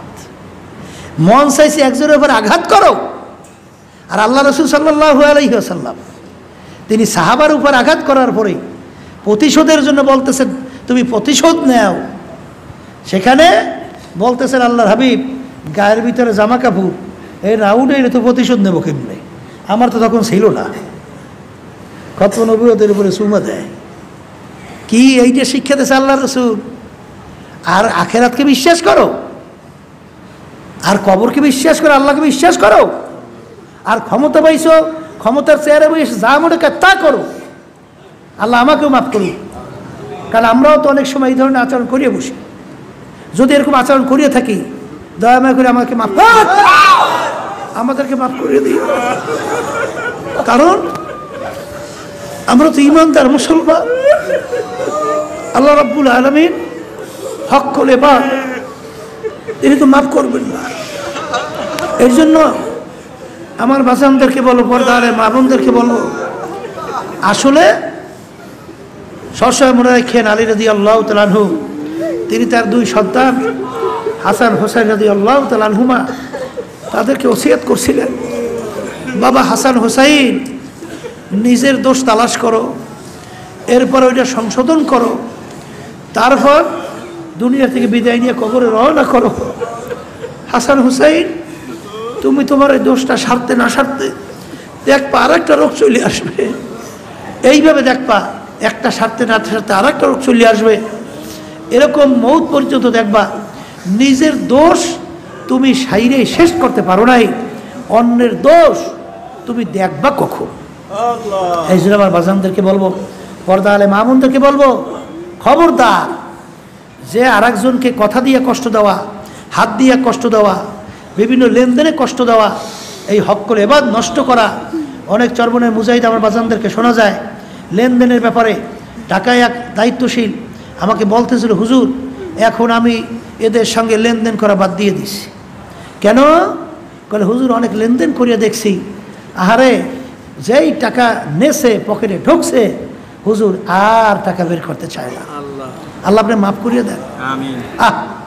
ওই একজন আমাকে বলতেছে, হুজুর আমি বড় কষ্ট কইরা, একজন আল্লাহ মনে মুজাই, হুজুর এত দরবেশ, মানে এত আমল ভালো দেখছি, হুজুর তার বিরাট বিপদে পড়ছে, আমি বহুত কষ্ট কইরা তারপর ওকে আইনে টাকা দিছি। টাকা দেওয়ার পরে এখন আমার সঙ্গে সালাম দেওয়া তো দূরের কথা, এখন আমার কাছেও আসেন, এমনকি মোবাইল করলে ধরে ওটা, অনেক সময় মোবাইল ধরলে খারাপ ব্যবহার করে, টাকা তো দেয়ই না। এক কি সর্বনাই আসছেন এই জন্য আসছেন। আবার আলহামদুলিল্লাহ এটা শুনলে আবার কেউ মনে করিয়েন না যে সর্বনাই মনে সবই খারাপ, না, আল্লাহর রহমতে আবার বেশিরভাগ ভালো আছে। ওই গেছিলাম এই কুড়িগ্রামের পাশে লাল কিসের এক, সেখানে আমাদের সিদ্ধান্ত নির্বাচনের ভিতরে যাব না, জাতীয় নির্বাচন গেল না, সিদ্ধান্ত যাব না। তা আমাদের একজন দায়িত্বশীল, সে তো নিরপেক্ষভাবে কী স্বতন্ত্র নির্বাচনে দাঁড়িয়ে গেছে। শেষ পর্যন্ত আমাদের সিদ্ধান্ত যে তার কেউ সহযোগিতা না করা। এখন ওই আল্লাহর বান্দার তো টাকা পয়সা অনেক, বড় ধনী, সে তো মনে করছে যে টাকা পয়সার মাধ্যমে হয়তো ব্যতিক্রম ঘটাই দিতে পারবো। সে বিভিন্ন কায়দায় আমাদের দায়িত্বশীল সহ আমাদের লোকজনকে টাকার বিভিন্ন প্রস্তাব দিচ্ছে, বড় অঙ্কের টাকা, কিন্তু আল্লাহর খাস মেহেরবানি একজন দায়িত্বশীল মুজাহিদকেও নিতে পারে নাই। শেষ পর্যন্ত আল্লাহর বান্দা বলতেছে যে শুনছি আগে সর্বনাশ মুজাহিদ হকের ব্যাপারে এত শক্ত, বাস্তবে এখন দেখলাম আলহামদুলিল্লাহ, তাও তো আছে, এর সংখ্যা আল্লাহর মধ্যে কম না, এর সংখ্যা আল্লাহর মধ্যে বেশি। কিন্তু ওই যে দুই একটা গুনাহ, কথা বুঝেন নাই, এরপরে ঝামেলা আল্লাহ মাফ করে, এ অন্তরের রোগ, এই তাকাব্বুরি, এইবার হিংসা, আর একটা রোগের নাম কি হব্বে মাল, সম্মানের মহব্বত, মালের মহব্বত, পদের মহব্বত। এই পদ সম্মান নিয়ে যে বিপদ এখন চলতেছে আল্লাহ আপনি মাফ করিয়ে দেন। এই কমিটি নিয়ে কি যে ঝামেলা আর কি যে কষ্ট শুরু হয়েছে, আল্লাহ আপনি মাফ করিয়ে দেন। আর সাহাবায়ে কেরামদের ইতিহাস কি ছিল আর আমাদের অবস্থান কি, বারবার বলা হয়, আলোচনা করা ছাড়া তার গতি নেই। আসলে আমাদের গুনার কারণেই হইতেছে, আল্লাহ আমাদের গুণমুক্ত করে দেন। আসলে এই ঘটনা যে আসলে আমরা বলি जो चीज़ कल्ब से निकलती है वो भी असर करती है, আসলে আমরা বলি ঠিক, কাবুরা মাকতার ইনদাল্লাহি আন তাকুলুন মা লা তাফআলুন, কাবুরা মাকতার ইনদাল্লাহি আন তাকুলু মা লা তাফআলুন। আল্লাহ রাব্বুল আলামিন বলেন যে আমার কাছে সবচেয়ে ঘৃণিত ওই বান্দাবান্দি যে অপরকে বলছে এইটা পালন করার জন্য ভালো কথা, ভালো কাজ, কিন্তু ওইটা নিজের ভিতরে আমল নাই, ওই কাজটা নিজের মধ্যে নাই, কিন্তু অন্যকে করার জন্য বলছে, এইটা আমার কাছে সবচেয়ে ঘৃণিত। আল্লাহ আমাকে আমাদের সবাইকে মাফ করিয়ে দেন। এই জন্য দেখবেন আল্লাহর অনেক সময় ভয়তে অনেক সময় বলতেনও না, এবং আপনারা তো জানেন যে আল্লাহ রসুল সাল্লাল্লাহু আলাইহি ওয়াসাল্লামের কাছে এক সাহাবী তার ছোট বাচ্চাকে নিয়ে গেছে দোয়ার জন্যে। কির জন্যে? দোয়ার জন্য নিয়ে গেছেন। কি দোয়া? হে আল্লাহর হাবিব সাল্লাল্লাহু আলাইহি ওয়াসাল্লাম, আমার বাচ্চার একটু বেশি মিষ্টির প্রতি আসক্ত, মিষ্টি বেশি খায় এবং এত মিষ্টির প্রতি আসক্ত, হুজুর ওর জন্য দোয়া করেন মিষ্টির থেকে যেন ওর মনটা একটু ফেরে। আল্লাহ রসুল সাল্লাল্লাহু আলাইহি ওয়াসাল্লাম বলেন 2 না 3 দিনের কথা বলছেন, 3 দিন ফল নিয়ে এসো আমার কাছে। আজকে দোয়া করে নাই, দোয়া কি করে এই 3 দিন পর নিয়ে গেছে, এরপর দোয়া করছে। জিজ্ঞাসা করেন আল্লাহর হাবিব সাল্লাল্লাহু আলাইহি ওয়াসাল্লাম, ব্যাপার তো কিছু বুঝলাম না, আপনি দোয়ার জন্য যখন নিয়ে আসছিলাম বলছেন 2-3 দিন পরে নিয়ে এসো, আবার এখন আসার পর দোয়া করছেন, এই কারণ তো কিছু বুঝলাম না। আল্লাহ রসুল সাল্লাল্লাহু আলাইহি ওয়াসাল্লাম বলতেছেন যে আসলে তুমি যেই জন্য দোয়া চাইছো যে তোমার সন্তান একটু বেশি মিষ্টি খায়, আমার একটু মিষ্টি বেশি খাওয়ার অভ্যাস, আমি একটু মিষ্টি বেশি খাই, আমার একটু মিষ্টি বেশি পছন্দ। এখন তুমি বলছো দোয়া মিষ্টি ওর প্রতি ঝোঁক কমার জন্য মিষ্টি একটু যেন কম খায়, ওর প্রতি আসক্ত কম থাকে। এখন যেই আমলটা আমার মধ্যে আছে, এখন সেইটা থাকা অবস্থা আমি আরেকজনের দোয়া করবো কীভাবে? এই জন্য আমি 2-3 দিন বসে আমি মিষ্টি খাওয়ার অভ্যাসটা একটু কমাইছি, মিষ্টি খাওয়ার অভ্যাসটা একটু কমাইছি, এরপরে দোয়া করছি। কাবুরা মাক্তার ইনদাল্লাহি আন তাকুলু মা লা তাফআলুন। এখন আমরা তো আলোচনা করি ঠিক, এখন দায়িত্ব হিসেবে বলতেছি, এখন এই চেয়ারে বসা কি করব, কিন্তু আসলে যে আলোচনা করি এটা তো আমল আমাদের মধ্যে ওইভাবে নাই, করতেই পারি না, দোয়া চাই। কারণ আল্লাহ রাব্বুল আলামিন তো মুহূর্তের মধ্যে জফুল কালাম তার হাতে, আল্লাহ মুহূর্তের ভিতরে তার খাস অলি বানাই দিতে পারে। যেরকম পারে কি পারে না? এই জন্য বিশেষ করে দোয়াও চাই, দোয়াও করি যে আল্লাহ যেন আমাদেরকে তার খাস বান্দা হিসেবে কবুল করেন, অন্তর এবং সে অনুযায়ী আমল করার তৌফিক দান করেন। এই দায়িত্বের জন্য পাগল হয়েছেন, ক্ষমতার জন্য পাগল হয়েছেন, লবিং গ্রুপিং এই যে করার জন্য পাগল হয়ে গেছেন। বিভিন্ন জায়গায় শুনতেছে আল্লাহ কি যে এক সমস্যা শুরু হয়েছে, কাজ করবে দিনের জন্য নিজে মাপ পাইয়া জাহান্নাম থেকে বাঁচবে, বেহেশতে যাবে, এইটা বাদ দিয়া এখন পাগল হয়েছে সেক্রেটারি সভাপতি কেমনে হইবে, সদর কেমনে হইবে, অমুক টমুক সমুক কেমনে হবে, এইটা দূর করা লাগবে। ব্যাপার বড় কঠিন, বুঝি তো, এটা তো আমরাও বুঝি যে সম্মান করলে একটু নফসটা খুশি লাগে, বুঝি না, কথা খায় না, একটু সম্মান করলে একটু ভালো লাগে, কও লাগে, এটা তো সবাই বুঝি। হ্যাঁ, আমাকে খুব সম্মান দেখাইছে, খুব সম্মান, ওরে নফস খুশি রে খুশি, এইটা দুনিয়ার মোহ, দুনিয়ার কি তখন মনকে বুঝাইও, মন কি সে খুশি হোক, তোর যে গুনাহ আল্লাহ তো গোপন করিয়ে রাখছে, যদি মানুষ জানতো তা তোর সমাজে মানুষ জাগা দিত না, কথা ঠিক না ঠিক? তাইলে তুই কিসের সম্মানিতে দেখাও, এই অন্তরের রোগ দূর করা লাগবে, এই দুনিয়ার মোহ, কথা ঠিকই না? আর একটা রোগের নাম হলো লোভ। লোভ লোভ এই লোভের কারণে মানুষ কুফরি পর্যন্ত পৌঁছে যায়, কথা ঠিক কিনা? এই লোভের কারণে মানুষ কিন্তু হারামের বিচারে লিপ্ত হয়, এই লোভের কারণে কিন্তু মানুষ ব্যভিচারের বিচারে লিপ্ত হয়। ঘরের ভিতরে স্ত্রী আছে আলহামদুলিল্লাহ, এই আসল মূল ব্যাপার হইল কি, যদি আপনি মায়ার নজরে তাকান আল্লাহ রাব্বুল আলামিন আপনার স্ত্রী চেহারা যা হোক আল্লাহ সুন্দর লাগাই দেয়, কথা কয় না? এ বাস্তব, মেয়া বাস্তব, বাস্তব। শোনেন না ঘটনা, বারবার বলে না লায়লা মজনুর কিসা, শোনেন না? লাইলুন শব্দের এটা অর্থ রাত্র, রাত্র কালা না ধলা, হ্যাঁ, তা লাইল নাম হচ্ছে লায়লা, এর অর্থ কি? আসলে কিন্তু ওই অত সুন্দরী না, কালো পদের কথা বলছেন, কিন্তু মজনুর চোখ লায়লার জন্য কিন্তু ভিন্ন হয়ে গেছে, কথা ঠিক? এটা হয়, এর বাস্তবতাও আছে, এর কিন্তু বাস্তবতাও আছে। আমার এখনো মনে আছে হাফিজ হুজুর রহমাতুল্লাহি আলাই যখন বটগাছ মার্কা দাঁড়াইছিল, এই দাঁড়াইছিল না প্রেসিডেন্ট, মার্কা হয়েছিল, তুই আসিলি সময়, আচ্ছা বটগাছ বুঝছেন? এই বট গাছ মার্কা পাইছে বট গাছ।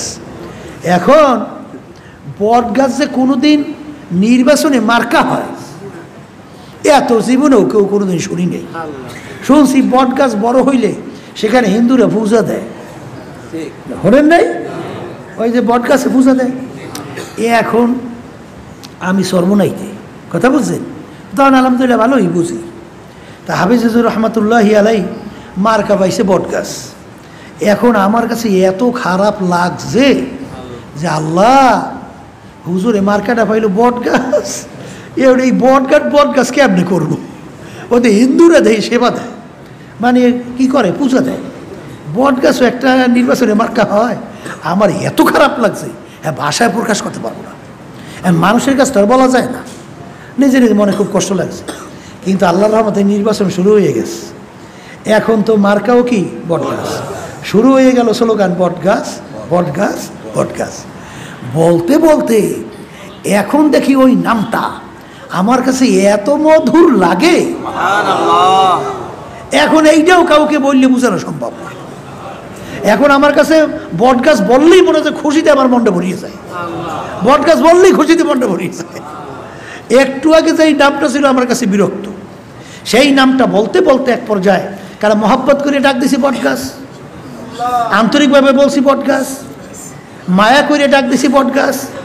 তাই তুমি তোমার স্ত্রী চেহারা যেরকমই হোক, মায়ার নজরে যদি তুমি নজরের দিকে তাকাও, দেখবে একটা পর্যায়ে আল্লাহর রহমতে তোমার স্ত্রী তোমার কাছে ভালো লাগবে এবং মনে হইবে যেন এর চেয়ে সুন্দরী আর কেউ নাই।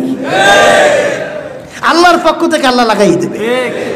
আর লোভ যদি হয় তখন কবে এই যে কুমনি রমাইছে, এর একটা পেতনির মতো, এত দেখতে দেখায় কেমন, গলাটা আবার বাঁশের মতো স্যার স্যার করে, গলা সৌন্দর্য নাই।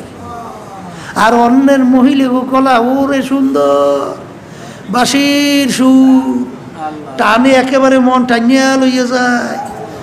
আছে না নাই? কানের ভিতরে বাঁশির সুর ঢুকতেছে, আহারে ওর সাউনি কত সুন্দর। এরপরে ওই যে কন এই যে পর্দার ব্যাপারে আল্লাহ কুদুর রহমতুল্লাহ আলাই এত গুরুত্ব দিতেন কেন? আল্লাহ রাব্বুল আলামিন পর্দা ফরজ করলেন কেন? আল্লাহর বান্দারা এর না করলে বুঝবেন হারামে আরাম আছে। শোনেন, যারা দুনিয়াদার বেপরদায় চলে, আপনার ঘরে স্ত্রী আছে, আপনার স্ত্রী সে সুন্দরী মেয়ে রাস্তায় থাকতে পারে না? আসতে কয় পারে। আপনার স্ত্রী সে চক্ষু সুন্দর, তার চেহারা সুন্দর, তার গঠন প্রণালী সুন্দর, তার বাকচতুরতা সুন্দর, তার গলার ভয়েস সুন্দর, চাহনি ডাগর চোখ, চাহারা টানা টানা হরিণী চক্ষু, বিভিন্ন কায়দায় মন কারা যা আছে, থাকতে পারে না? তাই তুমি যদি বেপরদা হও, যখন ওই মেয়ের দিকে তোমার নজর যায়, তখন তোমার স্ত্রীর প্রতি এককভাবে যে একটা তোমার আন্তরিকতা এইটা থাকে থাকে না, তখন তোমার মায়াটা ভাগ হয় না? না, ভাগ হয় না। তো এখন তো তুমি বাইরে ঘুরতে আসো, ওই মেয়েটারে দেখতে আসো, আর একটা মেয়েকে এরকম দেখতে আসো, দেখতে দেখতে এক পর্যায়ে আমাকে সেদিনকার একজনে বলতেছে, হুজুর সর্বনে একজন মুজাহিদ, হুজুর দোয়া চাই খাস করিয়া, হুজুর কি এক বিজাতি মহিলা কোন কারণে যেন একটা দোকান দেশে, এখন এই মহিলার প্রতি আর নজর পড়ে গেছে। এখন ওমরে ওই মহিলার সুরাত ছবি ভিতর থেকে সরাইতেই পারে না, বারবার এখন খালি ওখান থেকে ঘুরে, ওই নজর লেগে গেছে।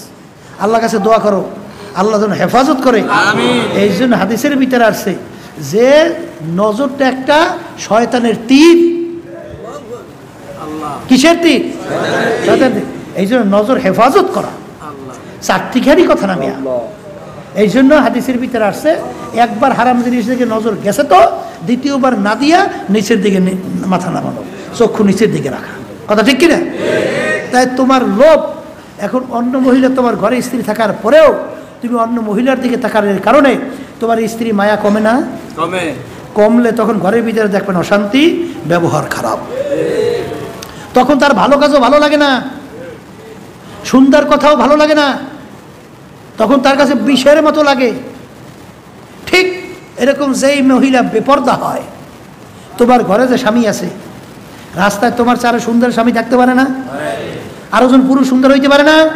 হ্যান্ডসাম, লম্বা চৌড়া ডৌকা, দেখতে রাখতে কায়দা কারণ ভালো, এখন ওই মহিলা তো আল্লাহর ভয় নাই, এখন ওই পুরুষ দেখিয়া এখন তো তার চৌকদিক করছে, এখন তো বারবার তার ছবি দেলের ভিতরে অঙ্কন হইতে আছে। কথা ঠিক না? ঠিক। এখন তো ঘরের স্বামীর দিকে না তাকাইয়া এখন খালি ওই দিকে তাকায়, আর স্বামীর সঙ্গে ব্যবহার খারাপের কোনো শেষ নাই। বহু ঘটনা তো আমাদের কানে আসে না? এই জন্য আল্লাহ যে পর্দা ফরজ করছে মেয়া, দুনিয়াতেও আরামের জন্যে, আখেরাতেও মুক্তির জন্যে। যারা এই পর্দা আল্লাহর হুকুম ফরজকে যারা ওইভাবে গুরুত্ব দিয়ে চলে, তাদের ঘরের ভিতরে দেখবেন শান্তির শেষ নাই, শান্তির কোনো শেষ নাই। আমাদের ঘরের ভিতরে বলতেছিল এই বুড়ো হয়ে গেছে, বুড়ি হয়ে গেছে, বুঝছেন? তো বলতেছে এত মায়া যে আল্লাহ কি সেজন্য এই বুড়া বুড়ির মধ্যে লাগাইছে, এ আল্লাহই ভালো জানে। ওদিকে বুড়ি দেখতেও একেবারে বেকায়দা, মানে দেখা দৃষ্টিতে, কিন্তু মায়ার কোনো শেষ নাই। এ কেমনে আসে? লোভ নাই। সে চিন্তা করছে যে ওয়ালি জাউজিকে আলাইকা হক্কুন, স্ত্রীর প্রতি তোমার একটা হক আছে।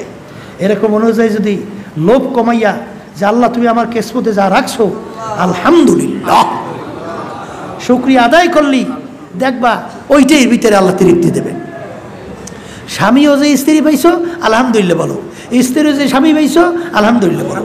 এই তোমার এত চাহিদা, তাই একটা মেয়ে খালি সব ভালো পুরুষ চাও, তাই তোমার স্বামী কয়টা হইবে? কথা হয় না? এই তাই তুমি খালি ভালো করে হ্যান্ডসাম একটা খুব পুরুষ চাও, তাই এরকম হ্যান্ডসাম পুরুষ হাজার হাজার লক্ষ লক্ষ, তাই তোমার স্বামী কয়টা হইবে? হ্যাঁ, আবার যেই স্বামীরা সুন্দরী খুব স্ত্রী গুছাও, তাহলে তোমার মেয়েরা সুন্দরীর অভাব আছে? কথা কয় না? তাহলে তোমার কয়টা সুন্দরী মেয়ে তোমার তুমি বউ করতে পারবে? কও সম্ভব? তা আল্লাহ রাব্বুল আলামিন যেটা কিসমতে রাখছে ওইটার প্রতি শুকরিয়া আদায় করো। দেখবা মজার শেষ নাই। দেখো না এই পথে চলিয়া মজার শেষ নাই, চলিয়া দেখো। এর ভিতরে আল্লাহ অনেক আরাম রাখছেন। যে এই যে লোভ, এই লোভের কারণে অনেক সময় দেখা যায় যে আব্বাজান বলতেন চোখ খারাপ। কি খারাপ? স্ত্রী আছে সুন্দর, আল্লাহ আমাকে আমাদের সবাইকে মাফ করিয়ে দেন। চোখ খারাপ মারাত্মক ব্যাপার, কিন্তু বুঝছেন ওই আসলে মাগনা পায় তো, এই জন্য ওইটার গুরুত্ব নাই। কেন স্ত্রী সবসময় পাশে পায়, এই জন্য কোনো ওইটার প্রতি আকর্ষণ নাই। আর একটারে পাইতে তো বিরাট ঝামেলা, কষ্ট করে একটু চাওয়া লাগে, আবার কষ্ট করে একটু কায়দা করা লাগে, বিভিন্ন কায়দায় সমস্যা না। এখন ওইটার প্রতি একেবারে অনেক দেড়টা মনটা ঝুঁকিয়ে যায় না। আসলে এর ভিতরে আল্লাহ রাব্বুল আলামিন আরাম রাখছে। চইলে দেখবেন আরামে শেষ নাই। কথা ঠিক কিনা? এই জন্য আমার বাজানদেরকে বলবো, পর্দা আলে মা বোনদেরকে বলবো, এই লোভের কারণে অনেক সময় দেখা যায় ঘরে সুন্দরী স্ত্রী থাকার পরেও, আবার ঘরে স্বামী থাকার পরেও ওই মহিলা, ওই পুরুষ অন্য পুরুষের দিকে, অন্য মহিলার দিকে নজর রাখে। এইটার চোখ খারাপ। এটা কি খারাপ? এটার চোখ খারাপ। আল্লাহ রাব্বুল আলামিন এই লোভের কারণে, এই চোখের তাকানোর কারণে লোভ এসে গেছে। এই লোভের থেকে বাঁচা লাগবে, এটা একটা অন্তরের রোগ। কথা ঠিক না? ঠিক। এই লোভ সারতে যাই আপনারা জানেন জুনুন মিসরি রহমাতুল্লাহি আলাইহি তিনি বাজার থেকে যাইতেছেন, আঞ্জির ফল দেখতে এত সুন্দর, তখন তার মন চায় খালি ওই আঞ্জির ফল খাওয়ার জন্যে। যখন যাইয়া বিক্রেতাকে বলতেছে, ভাই আমাকে আঞ্জির ফল দেন, বলে ভাই হ্যাঁ টাকা দেন, আঞ্জির ফল দেই। ভাই টাকা তো নাই, কিন্তু আঞ্জির ফল তো খাইতে মন চায়। বলে না, বিনামূল্যে তো দেই না। তা ওই জুতা ছিল বেশি ঢকেরও না, সিরামিরা, এর বিনিময়ে আঞ্জির ফল দেন। এমন খাইতে মন চাইছে, বুঝছেন?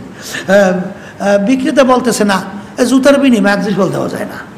এখন আল্লাহর বান্দার খেয়াল এসে গেছে জুনুন মিসরি রহমাতুল্লাহি আলাইহি যে তোর পয়সা নাই, তোর টাকা নাই, তাহলে তুই আঞ্জির ফল খাইতে চাইলি কেন? তোর এত লোভ হয়েছে কা? এই কথা বললেই মনে মনে কসম কাটিয়ে ফেলছে যে তোকে আঞ্জির ফল আমি আর খাওয়াবো না, যা, তোর লাগে জেহাদ ঘোষণা করলাম। তোর পয়সা নাই, তুই কেন খাইতে চাইছ? শেষ পর্যন্ত আল্লাহর বান্দা তো রওনা করছে পুরাপুরি জেহাদ করিয়া। ওদিকে একজনই বলতেছে, এই যে তোমার কাছে আঞ্জির ফল নিতে চাইছিল তাকে চেনো? কল না, চিনি তো না। কলে শোনো নাই, জমানার ভিতরে বড় কুতুব জুনুন মিসরি রহমাতুল্লাহি আলাইহি, ওই আল্লাহর বান্দা শুনে পাগলের মতো হয়ে গেছে। এখন তিনি গোলামকে বলে, যা এই ডালা সহ সব আঞ্জির ফল নিয়ে যা, যদি হুজুরকে তুই গ্রহণ করাইতে পারো, যা তুই আজা সহ সব যা। এখন গোলাম তো দৌড়ায় আর বলতেছে, হুজুর দয়ামায় করে আপনি গ্রহণ করেন। বলে, বাবা আমি নিজে বাঁচতে হবে, তারপর বাজানো অন্য ব্যাপার দেখবো। আমি তো নফসের সঙ্গে কসম করে ফেলছি যে ও আঞ্জির ফল কেন খাইতে চাইলো, ওর এত লোভ হইল কেন, ওর টাকা নাই। এই এক শ্রেণী আছে দরবেশ, ওরা কিন্তু দেখবেন ওই বিভিন্ন কায়দায় দরবেশগিরি করিয়া চা খাইতে অমুকের ধারে যাইয়ে বয়, অমুকের কাছে পয়সা চায়, অমুক করে সমুক করে। এর লোভ লোভ, এগুলা কি? এই লোভ দূর করা লাগবে, নাই কেন খাইবেন? তখন তিনি এইভাবে তারা জেহাদ করছে। আর নফস এবং কলবের সঙ্গে, শয়তানের সঙ্গে জেহাদ করিয়া কলব ভালো করা লাগবে না? এটা আমি বলি, আল্লাহ হাবিব বলছে, রজার আমিন জেহাদিল আসগর ইলা জেহাদিল আকবার, সবচেয়ে বড় যুদ্ধ হলো নফসের সঙ্গে জেহাদ করা। কথা ঠিক? গীবাত, এটা আপনারা জানেন, এটা কিন্তু হক্কুল ইবাদ, এইটা দূর করা লাগবে। আর গীবাতের কথা বারবার বলা হইতেছে, যে দোষ আছে তার পিছনে আলোচনা করলে সে কষ্ট পায়। আল্লাহ আমাকে আমাদের সবাইকে মাফ করে দাও। আর দোষ নাই তার পিছনে আলোচনা করলে এটা তোহমাত, গীবাতের চেয়েও বড় গুনাহ। আর গীবাতের গুনাহ তো জানেন, আসাদ্দু মিনাজ জিনা, জিনার চেয়েও শক্ত কঠিন গুনাহ হলো গীবাতের গুনাহ। কথা ঠিক না? ঠিক। কারণ জিনার গুনাহটা আল্লাহ রাব্বুল আলামিনের সাথে সম্পৃক্ত। আল্লাহ রাব্বুল আলামিনকে খালেস তওবা করলে আল্লাহ রাব্বুল আলামিন মাফ করে দেবেন। কিন্তু যদি কেউ গীবাতের গুনাহ করে, এটা তো বন্দার হক, আল্লাহ রাব্বুল আলামিন মাফ করবেন না। এই জন্য হাদিসের মধ্যে আসছে, আসাদ্দু মিনাজ জিনা, জিনার চেয়েও কঠিন গীবাতের গুনাহ। আল্লাহ হাবিব সাল্লাল্লাহু আলাইহি ওয়াসাল্লাম গীবাতের কথা বলছেন, তোমার মরা ভাইয়ের গোশত তুমি খাইতে কেমন পছন্দ করো? এই মরা লাশ পড়িয়ে রয়েছে, এইটার গোশত খাইতে তোমার কেমন লাগে? কেমন ঘৃণা, কথা কয় না? তাই তুমি যদি গীবাত করো, তাহলে তোমার মরা ভাইয়ের গোশত যেরকম নাকি অপছন্দনীয়, গীবাতটাও এরকম তার চেয়েও ঘৃণিত। আমি বলি নাই, আল্লাহ রাসূল সাল্লাল্লাহু আলাইহি ওয়াসাল্লাম উদাহরণ দিয়ে বলছেন গীবাতের। আর এই মহিলাদের ভিতরে গীবাতের একটু অভ্যাসটা বেশি। নিজের দোষের কোনো খবর নাই, কিন্তু অন্যের দোষ তালাশ করার জন্য পাগল হয়ে থাকে।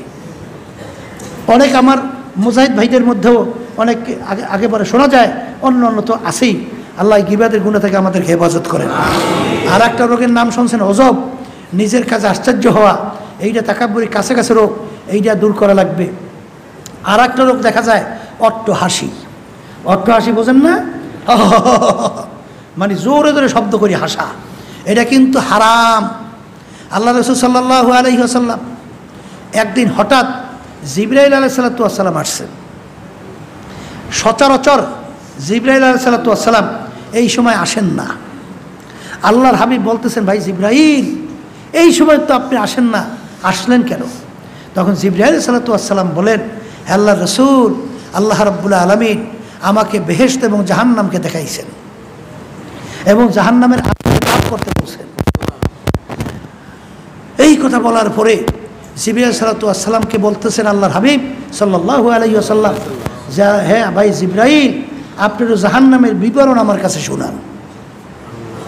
তখন জিবরাইল সালাতু ওয়াস সালাম বলতেছেন যে আল্লাহর হাবিব, আল্লাহ রাব্বুল আলামিন জাহান্নামের আগুনকে তেজ করার জন্য ফেরেশতাদেরকে বলছেন যে আগুন তেজ করতে থাকো এরকম 1000 বছর।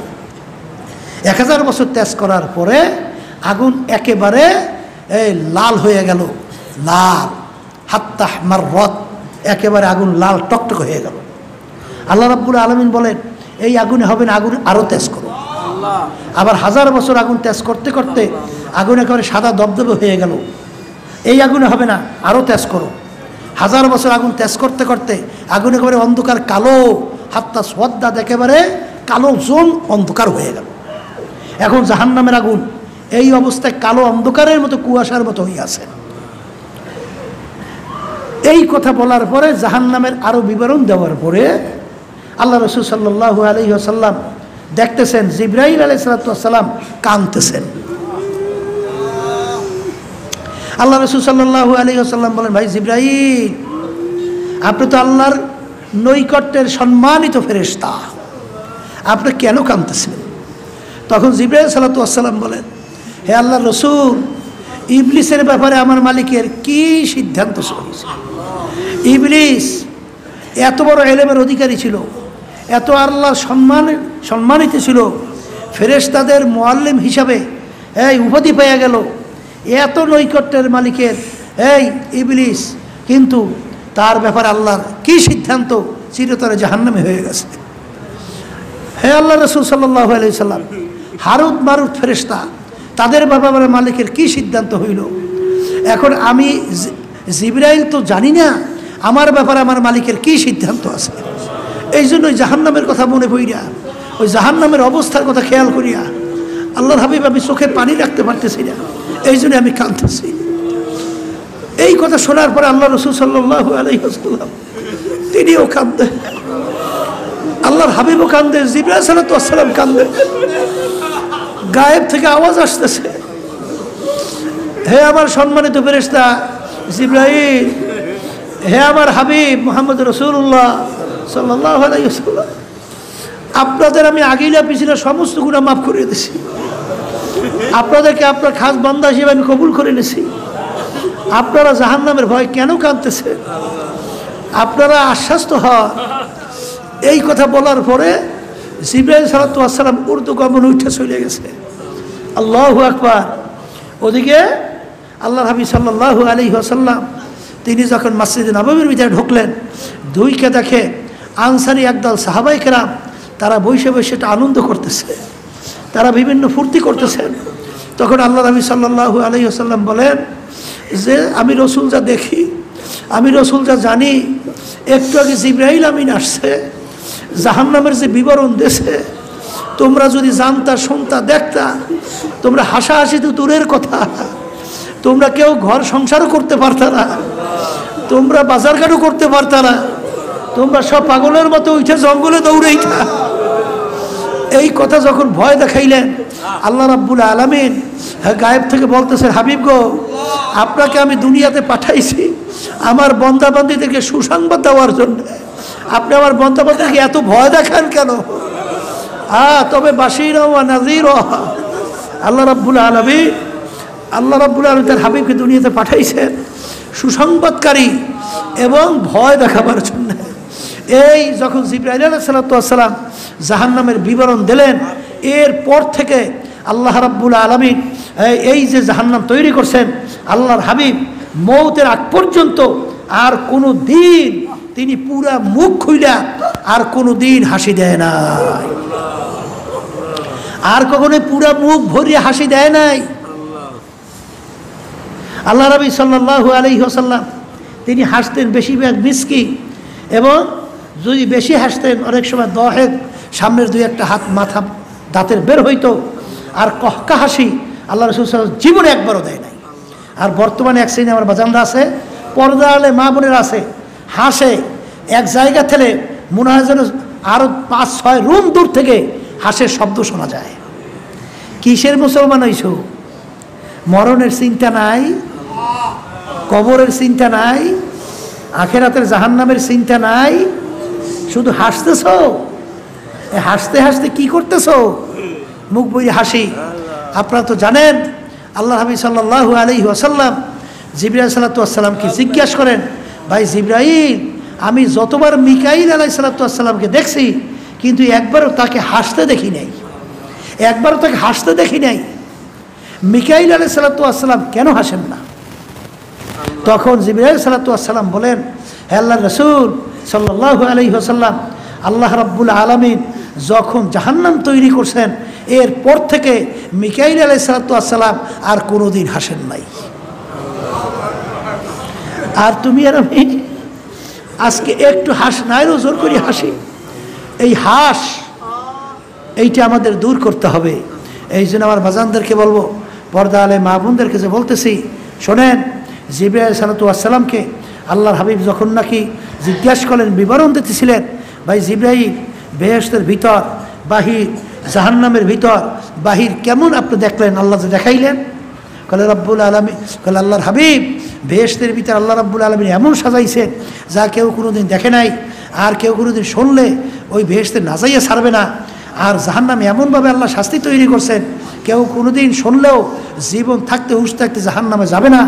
কিন্তু যখন ভেস্তে চতুর্পাশ দেখলাম তখন আমার ভয় হয়েছে, আর জাহান্নামের চতুর্পাশ যখন দেখলাম তখন ভয় হয়েছে। তাকে যখন বেহেশতের চতুর্পাশ দেখছি, দেখি চতুর্পাশে এমনভাবে কাটা তারের বেড়া, কির বেড়া, কাটা তার, অর্থাৎ বেহেশতে ঢুকতে হইলে কাটার গুঁতে খাওয়া ছাড়া বেহেশতে ঢোকা যায় না। তাই বন্দাবান্দি যখন বেহেশতে ঢুকতে চাবে তখন কাটার গুঁতে লাইগা ফিরে যায় নাকি আমার ভয় করতেছে। আর জাহান্নামের চতুর্পাশে আল্লাহ রাব্বুল আলামিন এমন ফুলের বাগান তৈরি করছেন, যেই ফুলের বাগানে এমন মনোমুগ্ধকর, যদি ওই ফুলের বাগানে কেউ ঢোকে ওই আনন্দ চিত্ত বিনোদন ওখান থেকে মন বের হইতে চায় না। আমার ভয় হইতেছে আল্লাহর বান্দাবান্দিরা, আপনার উম্মতেরা এই আনন্দ পাইয়া, এই ফুর্তি পাইয়া, এই চিত্ত বিনোদন মজা পাইয়া যে তারা ভইলা তারা জাহান্নামে ঢুইকা যায় কিনা আমার ভয় করতেছে। এই আল্লাহর বান্দারা, এই যে চিত্ত বিনোদন, এই যে চতুর্পাশে বেড়া ফুলের এবং কাঁটাতারের, এইটা কি? এই যে আজকে রোজা রাখা কষ্ট না? আসতে কয় না খাইয়ে থাকা, পানি পান না করিয়ে থাকা, যারা কাজ করে তারা কষ্ট তো শেষ নাই। এই কষ্ট মানে কাটা তারের গুঁতে লাগা। বলেন আলহামদুলিল্লাহ। আপনি কাটা তারের গুঁতে লাগছে, বেড়া পার হয়েছেন। আর এক শ্রেণীর দুনিয়ার মধ্যে দিনে দুপুরে আল্লাহর সঙ্গে চ্যালেঞ্জের মতো কইরা তারপর খাওয়া দাওয়া করে আল্লাহর হুকুম ফরজ রোজাকে তারা বিদ্যাঙ্গুলি নাউজুবিল্লাহ দেখানোর মতো মানুষের সামনে খায়।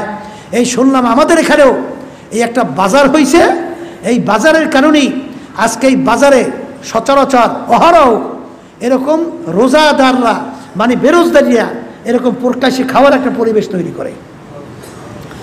এই নদীর পাড়েও শুনছি, আমাকে কালকেও বলতেছিল একজনে এসে, হুজুর এরকম নদীর পাড়ে প্রকাশ্যে খাওয়া দাওয়ার ব্যবস্থা করতেছে।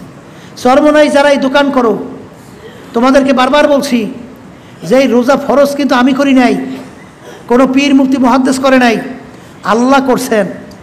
তুমি রেজেকের মালিক আল্লাহ, তুমি রোজাকে বিদ্যাঙ্গুলি দেখাইয়া দিনে দুপুরে খাওয়ার পরিবেশ কইরা এখানে চর্মনাইতে এই মাহওয়ালের মধ্যে রোজার গুরুত্ব সম্মান যদি তুমি না দেখাও, না দেখাতে পারো, তাহলে তুমি তো কপাল পড়ছো। তোমার কপাল তো পোড়া, তোমার কপাল তো পড়ছে। কিন্তু আবার লক্ষ্য রাখা লাগবে, এরপরে এক শ্রেণী আবু জাহাল মার্কা থাকবে, যত ওয়াজ নসিহত করেন ওদের কিন্তু পরিবর্তন আসবে না। এই জন্য আদবের লাঠি, এরা সুন্নত।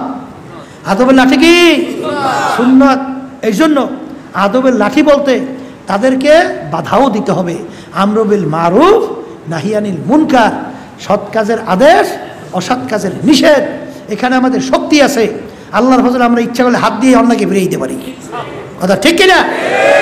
এর জন্যে কিছু খবিসের দল আছে, এই খবিসরা দেখা যায় মানুষকে কষ্ট দিয়া রাস্তার ভিতরে আটকাইয়া তারপর দোকানদারি করে। আবার খবিস আছে, ওই খবিসে কেন দোকানে নিষেধ করা হয় এই জন্য ওই খবিসে আবার হেরুফের রাগ করে। এ খবিস, কিসের জন্য জন্মগ্রহণ করছো? দুনিয়ার জন্য মেথরেরও টাকা আছে, মেথরেরও টাকা আছে, গুন্ডাদেরও টাকা আছে, চাঁদাবাজদেরও টাকা আছে। এ খবিসের দল, টাকাই কি তোর জন্ম দেছে খবিস? হ্যাঁ, মানুষ টাকা জন্ম দেয়, মানুষ টাকা বানায়। খবিস যারা নাকি এই টাকাকে অগ্রাধিকার দিয়া মানুষকে কষ্ট দাও, এটা হক্কুল এবাদ। মানুষ ঠিকমতো রাস্তায় চলতে পারে না, সেই ব্যবস্থা যদি কেউ কষ্টের পরিবেশ তৈরি করো, খবিস মনে রাখিস যে এই হক্কুল এবাদ। টাকা দিয়ে কি করবি, টাকা দিয়ে কি করবা? এ তো দেখতে না দেখতে কাগজের মতো উড়িয়ে যায়। আর যেদিন চক্ষু বন্ধ হবে, সাদা তিনটা কাপড় দিয়ে পেঁচ দিয়ে বাঁধ দেবে, তখন ওই টাকা দিয়ে কি হবে? এই জন্য লক্ষ্য রাখা লাগবে যে আমার কথার মাধ্যমে, আমার কাজের মাধ্যমে কোনো মানুষ যেন কষ্ট না পায়। যেই কষ্টের মাধ্যমে যদি খোদা নাখাস্তা এই মাজলুমের দোয়া হাদিসের মধ্যে আসছে, বিনা পর্দায় আল্লাহর কাছে পৌঁছে যায়। ক্ষমতা পাইছো, টাকার গরো, বংশের গরো, যা মনে করে তা করো, তুমিও মানুষ, আর যে গরিব সেও মানুষ। কথা বলে না? বড় মেয়ে হয়েছো, টাকার মালিক হয়েছো। এই গ্রামে একটা কথা আছে না, আল্লাহ মাফ করুক, একটা ফোরার টাকা হয়েছে কেউ?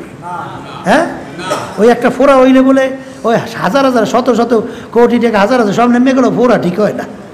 মানে ক্যান্সারের রূপ ধারণ করলে সব শেষ হয়ে যায় না, কথা কয় না? এক শ্রেণীর দুনিয়াদাররা বড় লোক, ওরে টাকার গরম, কিন্তু একটা ফোরার টাকাও হয়েছে। আর তোর সে কি কারণের টাকা কম ছিল, কথা কয় না? 40টা বাহন লাগতো চাবি টানতে, যখন বলছে মাটি ধর, ওই ধর সে নিষ্পন্দে যাইতেই আছে। কই কারণের সম্পদ, ওর শক্তি কোথায়? এই জন্য আমার বাজানদেরকে বলবো, পর্দা আলে মা বোনরা যারা শুনতেছেন, এই থেকে বাঁচার জন্যে এই যে তরিকাশনের পীর মুরিদি, অনেকে তো সই তরিকার সাথে জড়ান না, চরমনে অনেক আল্লাহর বান্দারা বয়ান শুনে মাহফিলে আসে, কিন্তু তরিকার সাথে জড়ায় না, কথা ঠিক না বেটি? এই তরিকার সাথে না জড়াইলে এই আল্লাহর বান্দারা এই রোগ সারার যে প্রক্রিয়া আসলে কিন্তু সারে না, কারণ আল্লাহর হুকুম তো পালন হয় না, বা কোনো মাস সদে কিন্তু হয় না। এই জন্য আমি আমার বাজান থেকে অনুরোধ করব, আমি দোয়া চাই, আমি সবার জন্য দোয়া করি, আল্লাহ যেন রমজানের সমস্ত বরকত আমাদেরকে দান করেন, কলবের রোগ দূর করিয়া আমরা যেন উত্তম মানুষ, সম্মানিত মানুষ হতে পারি, দুনিয়া থেকে বিদায় নিয়ে কবরে যেতে পারি, আল্লাহ আমাদেরকে তৌফিক দান করেন। এই সবাই দোয়া করি, আল্লাহুম্মা আমিন। রব্বানা আতিনা ফিদ দুনিয়া হাসানা ওয়া ফিল আখিরাতি হাসানা ওয়া কিনা আযাবান নার। রব্বুল আলামিন আমাদের জীবনের গুনাহ খাতা মাফ করে দেন। এ আল্লাহ, আজকে মাগফিরাতের 3 দিন যাইতেছে, জানি না রে মালিক,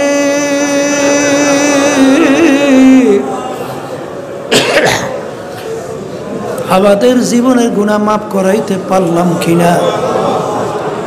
আল্লাহ, আমি তওবা করলাম, আল্লাহ আমরা তওবা করি আল্লাহ, জীবনের আর গুনাহ করব না।